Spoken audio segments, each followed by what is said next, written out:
سلام رفقا، امروز اومدیم با یه آموزش جدید در مورد کوتاهی بالایمون که بتونیم یه روش ساده و سریع رو برای کوتاهی بهتون آموزش بدیم.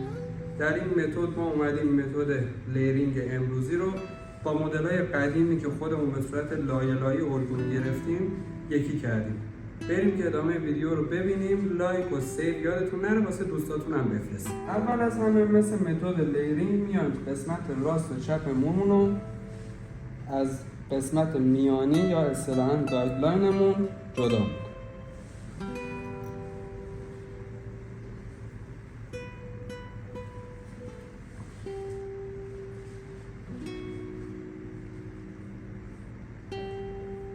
مرحله بعد میام از وسط سر الگو یا سکشن گیری انجام میدیم.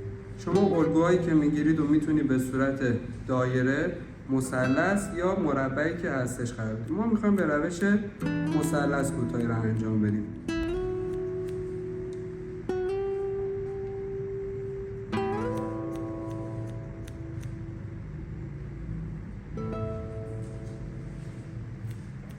مرحله بعد میام به روش همون قدیم سکشن وسطمون یا الگوی وسطمون رو میاریم و چپ و راستمون رو به همون روش قدیمی کوتاه میکنیم. زاویه دستمون هم رو همون زوایایی که مو قراره حالت بگیره.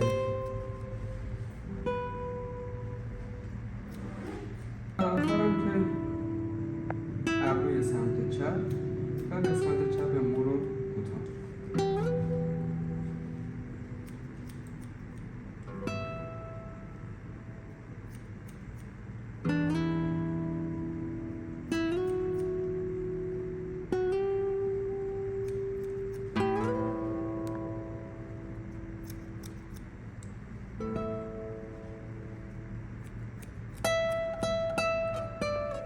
و اینم از فاینال و اتمام کار که ما کاملا یک دست و خوشحالت قیچی خورد.